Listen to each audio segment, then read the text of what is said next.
This hearing is hereby called to order in 3, 2, 1. Alright! Talaga naman po, sumisinado na po talaga ang peg natin ngayon.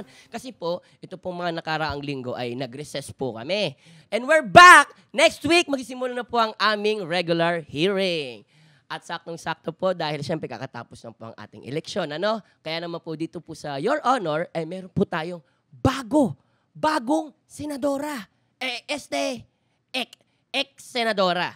Please rise for our new chair, ang ex-senadorang ina, Madam Cha Chariz Solomon! Hoy, palakpakan naman natin ngayon. Palakpakan natin ang ating Chariz Solomon.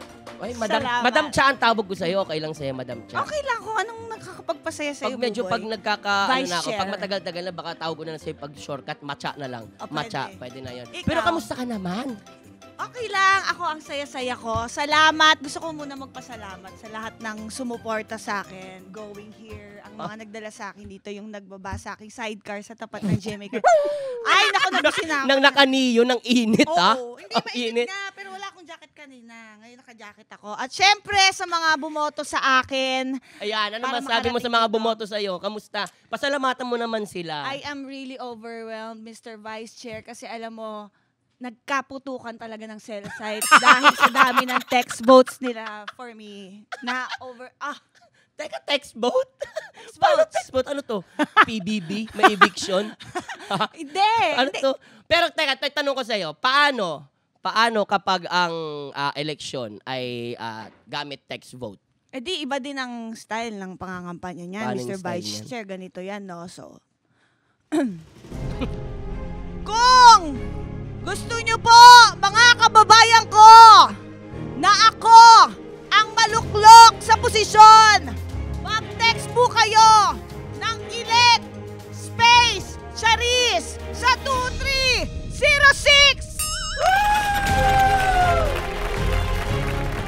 At kung gusto niyo naman po ma-impeach si Buboy, Saglit lang. Ang ganda-ganda nung intro ko sa'yo, impeach agad. Grabe naman yun. Sa'yo, may pa-cheer-cheer pa ako. Woo! Sa akin, impeach. First day natin ulit to ngayon. It's a new honor day. Oh yes. Formal muna ako magpapasalamat ulit. Sige na, go. Kasi alam nyo, tagal kong pangarap talaga magkaroon ng podcast, mag-host ng podcast. Na napunta pa ako sa, nagplano ako mag-produce ng sarili kong podcast. Kaso lang, syempre, hindi nga ganun kalakas ang loob ko. So, syempre sanay tayo sa TV, di ba? Pinapanood. Pero ngayon, meron na kasing podcast kagaya nito. So, mas masaya, mas pinalakas. Sa mga hindi lang kasi nakakaalam, totoo po ito. Yung huling movie na ginawa natin, doon lang tayo nakapagkwentuhan tungkol sa podcast. Nagkukwentuhan kami na parang, uy, why not kaya, no? Gumawa tayo ng kwentuhan lang. Podcast. Gusto ko kasi may kasama. Gusto mo may kasama, no? Nagkaroon ako ng offer na ako lang mag-isa.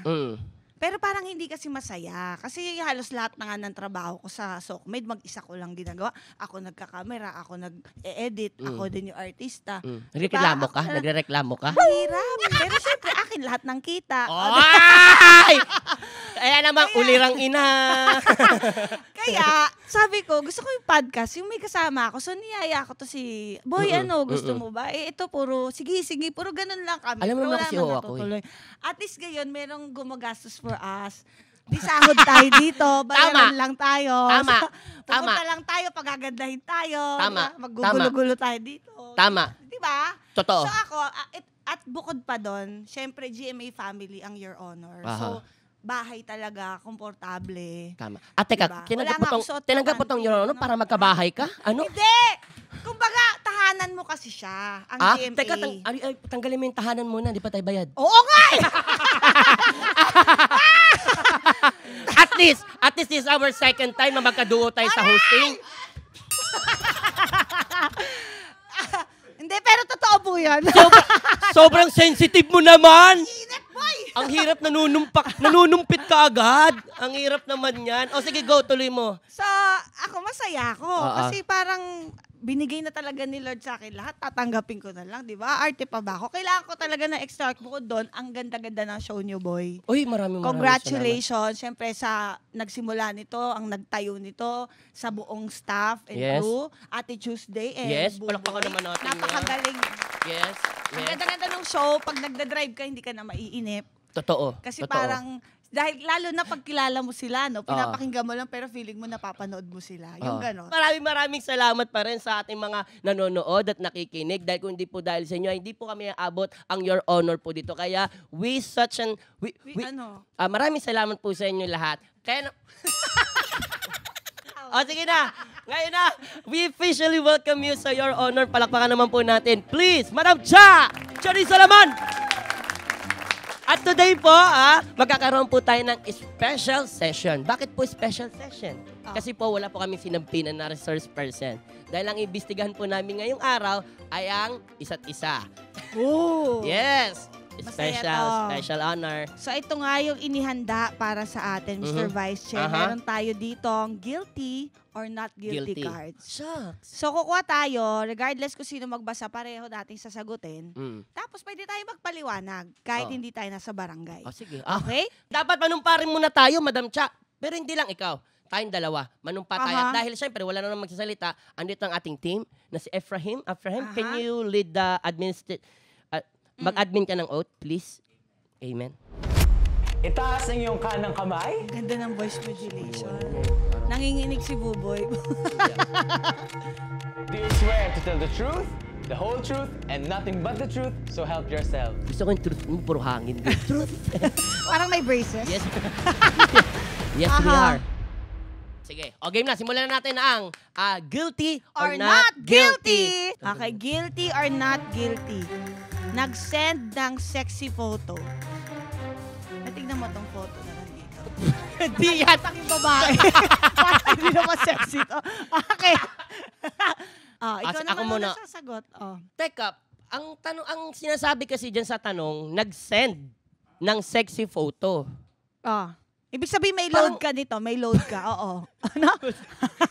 Kailangan may load, may wifi. May data ka dapat. Yan. May data naman ako, pero hindi ako, wala pa akong Ha? Walang... Hoy! Boy! Kung makapag-react! Tahana.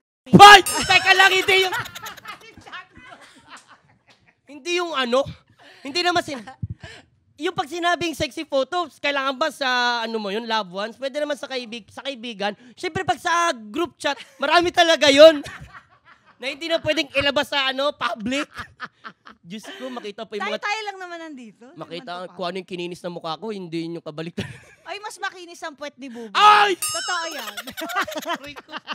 Masakit ribs ko sa'yo. Hindi, baka sila. Hindi si Buboy kasi mahilig siyang magpakita ng puwet. Hindi, kasi hindi kasi ako nagbi-brief. Kaya madalas, kapag nahuhubaran ako, nakakalokohan, nabababa. Ang defensive natin, no? Oo nga, pa-plastic. Kinawi na tayo. Teka, ikaw, anong... Ako, oo. Sa jowa ko hanggang kahit ngayon. Video talaga? pa nga eh. We? Ha? Hindi nga. Oo. Hindi totoo kasi... Hindi, kasi alam mo, healthy yun sa relationship. I mean, nagsimula kasi kaming ganon. Tapos, kumbaga ngayon may anak na kami, syempre paminsan-minsan mo na lang, maano ko nga to, pagtripan ko nga to, lalo na pag sinabi niya nasa meeting daw siya. Yung Zoom meeting, sa opisina niya, magsisend ako, yung may video pa, may audio pa nga eh. Tapos marinig pagtripan ko nga to, tapos tawa. Oo, kami lang, ganun lang. Pero buburahin din agad. O kaya, pag nasa bahay, nakasado ko, ganyan nilalabas ko konti. Kunyari, hindi sadya. Legit? Ganun yun. Yung signature yun ng isang, healthy relationship. At saka ganun kasi kami. Like, sa aming dalawa lang naman. Hindi naman sa lahat. Di ko naman pinakita sa inyo yung picture. Okay, ang init.